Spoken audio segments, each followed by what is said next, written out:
নমস্কাৰ টাইমলৈ স্বাগতম জনাইছো মহিমাক্ষী কেইদিনমান পূৰ্বে কংগ্ৰেছ এজন কৰ্মীৰ ভিডিঅ' ভাইৰেল হৈছিল সোশ্যাল মিডিয়াত বিশেষ ভাইৰেল হৈ পৰিছিল যুৱতীৰ লগত অশ্লীল ভিডিঅ' ভাইৰেল হৈ পৰিছিল আৰু সেই ভিডিঅ' এটা সঁচা বুলি দাবী জনাইছে আইনী উপদেষ্টা হিৰেন শৰ্মাই বিস্ফোৰক দাবী জনাইছে যে সেই ভিডিঅ' সঁচা হয় মন্তব্য আছে তাৰ আগতে তথ্য দিয়াৰ চেষ্টা কৰিছো যেহেতু কিছু ভিডিঅ' ভাইৰেল হৈ পৰিছিল যুৱতীৰ লগত অন্তৰংগ মুহূৰ্তৰ কথাবাৰ্তা ভাইৰেল হৈ পৰিছিল লখিমপুৰৰ কংগ্ৰেছ পাৰ্টিৰ উদয় শংকৰ হাজৰিকাৰ ভিডিঅ' ভাইৰেল এতিয়া সঁচা বুলি দাবী কৰিছে বিধায়ক মানৱ ডেকাৰ প্ৰত্যাহ্বান মানি ললে উদয় শংকৰ হাজৰিকাই যুৱতীৰ সৈতে অশ্লীল ভিডিঅ' ভাইৰেল হৈছিল যেহেতু কংগ্ৰেছ প্ৰাৰ্থীগৰাকী আৰু ভাইৰেল ভিডিঅ'ক লৈ অভিযোগ আনিছিল বিধায়ক মানৱ ডেকাৰ বিৰুদ্ধে মানৱ ডেকাৰ নামো সাঙুৰ খাই পৰিছিল সেই ভিডিঅ'ত কিন্তু ইয়াৰ পিছতে সংবাদ মেল পাতি প্ৰত্যাহ্বান জনাইছিল বিধায়কগৰাকী প্ৰত্যাহ্বান জনাইছিল আৰু ছফটৱেৰৰ জৰিয়তে সত্য প্ৰমাণিত কৰিছিল ভাইৰেল ভিডিঅ' বৰ্তমান সময়ত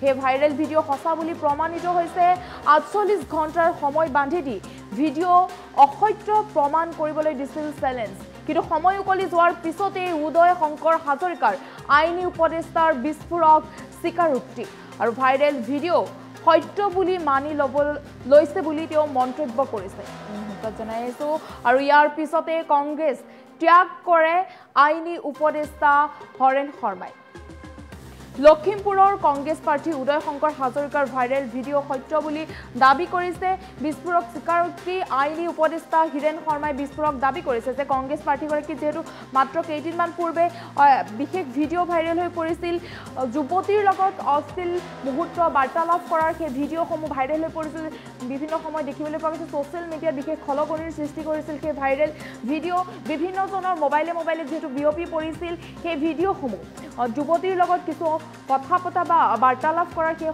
ভিডিঅ'সমূহ ভাইৰেল হৈ পৰিছিল কিন্তু বিভিন্ন সময়ত দাবী কৰিছিল যে সেই ভিডিঅ' সত্য নহয় কিন্তু এতিয়া বৰ্তমান সময়ত আইনী উপদেষ্টা হিৰেন শৰ্মাই বিস্ফোৰক দাবী কৰিছে যে সেই ভিডিঅ' সত্য হয় আৰু এয়া লখিমপুৰৰ কংগ্ৰেছ পাৰ্টি উদয় শংকৰ হাজৰিকাৰ সেই ভাইৰেল ভিডিঅ' সত্য বুলি প্ৰমাণিত হৈছে বিধায়ক মানৱ ডেকাই প্ৰত্যাহ্বান মানি ল'লে উদয় শংকৰ হাজৰিকাই আৰু যুৱতীৰ সৈতে যেহেতু অশ্লীল ভিডিঅ' ভাইৰেল হৈছিল কংগ্ৰেছ প্ৰাৰ্থীগৰাকীৰ আৰু ভাইৰেল ভিডিঅ'ক লৈ অভিযোগ আনিছিল বিধায়ক মানৱ ডেকাৰ বিৰুদ্ধে অভিযোগ আনিছিল আৰু ইয়াৰ পিছতে যিহেতু সংবাদ মেল পাতি প্ৰত্যাহ্বান জনাইছিল বিধায়কগৰাকীয়ে মানৱ ডেকাই প্ৰত্যাহ্বান জনাইছিল ছফটৱেৰৰ জৰিয়তে সত্য প্ৰমাণিত কৰিছিল সেই বিশেষ ভাইৰেল ভিডিঅ'সমূহ আৰু ৪৮ ঘণ্টাৰ সময় বান্ধি দি ভিডিঅ' অসত্য বুলি প্ৰমাণ কৰিবলৈ চেলেঞ্জো তেওঁ দিছিল ৪৮ ঘণ্টাৰ ভিতৰত কিন্তু সময় উকলি গ'ল কিন্তু যোৱাৰ পিছতে উদয় শংকৰ হাজৰিকাৰ আইনী উপদেষ্টাৰ বিস্ফোৰক এতিয়া স্বীকাৰোক্তি দেখিবলৈ পোৱা গৈছে ভাইৰেল ভিডিঅ' সত্য বুলি মানি লৈছে তেওঁ মন্তব্য কৰিছে যে সত্য বুলি মন্তব্য প্ৰকাশ কৰিছে আৰু ইয়াৰ পিছতে কংগ্ৰেছ ত্যাগ কৰিছে আইনী উপদেষ্টা হৰেণ শৰ্মাই তেওঁৰ মন্তব্য আছে মন্তব্য আগবঢ়াইছো মই বৰ্তমান লখিমপুৰ জিলা কংগ্ৰেছৰ মিডিয়া বিভাগৰ চেয়াৰমেন হিচাপে আছোঁ আৰু সেই সূত্ৰে এটা ভাইৰেল ভিডিঅ' আমাৰ যিজন কেণ্ডিডেট উদয় শংকৰ হাজৰিকাৰ দেখা পালোঁ পোৱাৰ লগে লগে মই তেওঁক সুধিলোঁ যে এইটো এনেকুৱা এটা ওলাইছে আজি মিডিয়া টিভি চিভিত ওলাইছে আপুনি স্পষ্টীকৰণ দিব নেকি বোলে মই দিম দিয়াৰ কাৰণে মই মিডিয়া চেয়াৰমেন হিচাপে এটা প্ৰেছ মিট আপোনালোকৰ সেইদিনা মাতি মই প্ৰেছ মিট কৰিলোঁ তো প্ৰেছ মিটত তেওঁ যিখিনি কথা ক'লে তো তেওঁ প্ৰেছ মিটত আপোনালোকক ক'লে যে ময়ো কেছ কৰিম আৰু মই আদালতত যাম গতিকে আদালতত ইয়াৰ মই যোনে উলিয়াইছে তেওঁলোকক খাৰা কৰিম মই এজন অধিবক্তা হিচাপেও মই আইনী পৰামৰ্শখিনি তেওঁক দিছিলোঁ দিয়াৰ পিছত তেওঁক মই পিছদিনা যেতিয়া যোৱাকালি মই তেওঁক ক'লোঁ যে আপোনাৰ এইখিনি কৰাৰ পিছত লখিমপুৰৰ বিধায়ক মানৱ ডেকাই ইতিমধ্যে আপোনাক প্ৰমাণ কৰিছে এইটো আপোনাৰ হেৰি নহয় ফেক হয় এইটো ছফটৱেৰত দেখুৱাই দিছে যে এইটো ফেক হয় গতিকে এতিয়া আপুনিতো ডিফেণ্ড দিব লাগিব আপুনি কেছ দিয়ক আপুনি কওক আপোনাৰ কথাখিনি তো যোৱাকালি তেওঁক মই ইমানখিনি কোৱাৰ পিছত তেওঁ কেছটো দিয়াৰ কাৰণে প্ৰস্তুত নহ'ল তেওঁ কেছ দিব নোৱাৰিলে আৰু তেওঁ ইনডাইৰেক্টলি মোক ক'লে যে কথাটো মই কেছ দিয়াত অপাৰগতা আছে মোৰ আৰু কথাটো ফেক নহয় কথাটো সঁচা মানৱ ডেকা নামটো তেওঁ কৈছে সেইটোতো মই নাজানো তেওঁহে কৈছে মানৱ ডেকাই তেওঁক এই ভিডিঅ'টো আগতে আছে বুলি কৈছিলে মানৱ ডেকাৰ এই ভিডিঅ'টো দেখুৱাই মানৱ ডেকাই তেওঁক প্ৰাৰ্থিত্ব প্ৰত্যাহাৰ কৰিব লাগে CMA চেয়াৰমেন দিব এই কথাখিনি তেওঁ কৈছে আমাক আমিতো মই দেখাও নাই শুনাও নাই তো মই তেওঁক কথা পাতি সুধিছোঁ আপোনাৰ তথ্য আছে নাই তেওঁ খালি কল ৰেকৰ্ড কেইটা দেখাইছে কোনো ৰেকৰ্ডিং নাই কোনো তথ্য নাই আৰু বিধায়ক মানৱ ডেকাই এইখিনি যেতিয়া কথা কৈছিলে তেওঁ পিছদিনা প্ৰেছ মিটটো কৰিবই লাগিছিলে, আমাকো নক'লে তেওঁ পিছদিনা। তেওঁ নোকোৱাৰ কাৰণে এই গোটেই কথাখিনি এতিয়া মই যি দেখিলোঁ, মোৰ মই হেৰি হিচাপে মোৰ ঘৰৰ ফেমিলিয়ে মোক আজি কৈছে যে এনেকুৱা এজন মৰেল কেৰেক্টাৰহীন মানুহৰ লগত আমি থকাটো আমাৰ কাৰণে অপৰাধ হৈ পৰিছে। আৰু মই সেইকাৰণে নিজে মই এইটো উপলব্ধি কৰিছোঁ।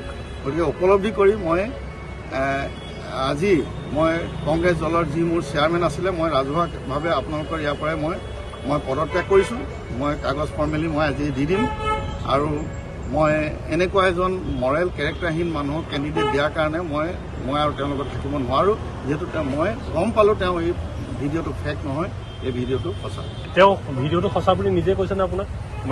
উদয় শংকৰ হাজৰিকা সঁচা বুলি মই যোৱাকালি তেওঁক সুধিছিলোঁ যে এইখন দিব লাগে, আপুনি কথাটো কওক, এইটো কি আছিলে কি নাছিলে। তেওঁ ক'লে মোক কোনোবা এজনে ফোন কৰিছিলে, ফোন কৰি এনেকুৱা কৰিছিলে, মোক ব্লেকমেইলিং কৰিবলৈ বিচাৰিছিলে, এইবিলাক কথা তেওঁ কৈছিলে। গতিকে তেতিয়া মই গম পালোঁ যে আপোনাৰ তেতিয়াহ'লেতো এইটোত ইনভলভমেণ্ট আছে, যে আছে যদি আপুনি কেছ দিলেতো আপোনাৰে বিপদ হ'ব। সেইবুলি কোৱাৰ পিছত আৰু তেওঁ কোনো পিছত আৰু একো একশ্যন ৰিয়েকশ্যন নকৰিলে, মই গুচি আহিলোঁ। তেওঁ মানে কেছ নিদিয়ে? যি দেখিলোঁ তেওঁ কালি নোৱাৰিলে দিব।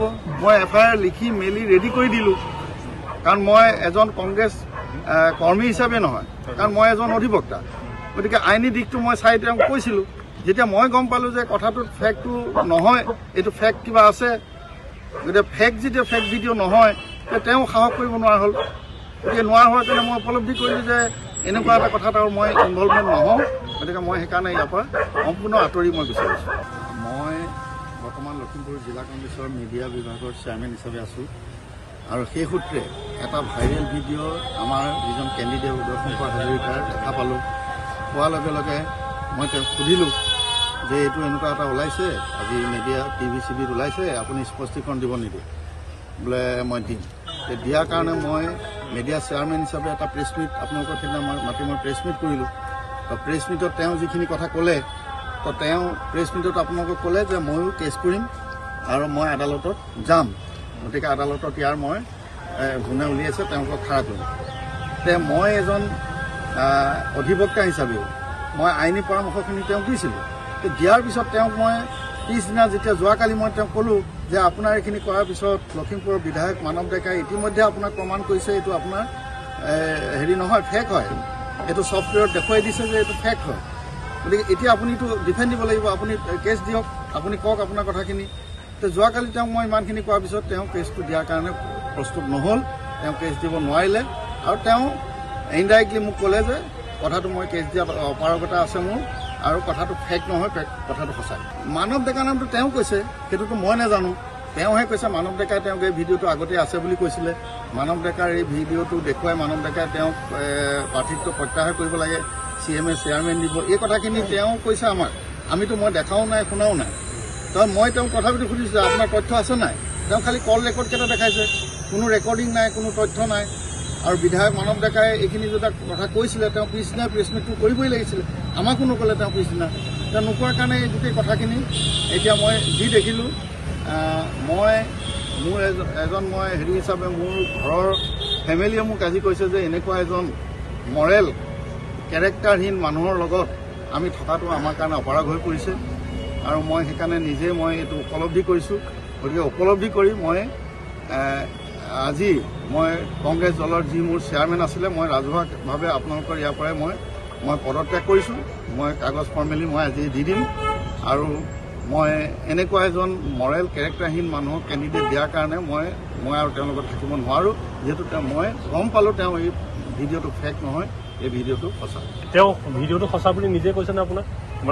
উদয় শংকৰ হাজৰিকা সঁচা বুলি মই যোৱাকালি তেওঁক সুধিছিলোঁ যে এইখন দিব লাগে, আপুনি কথাটো কওক, এইটো কি আছিলে কি নাছিলে।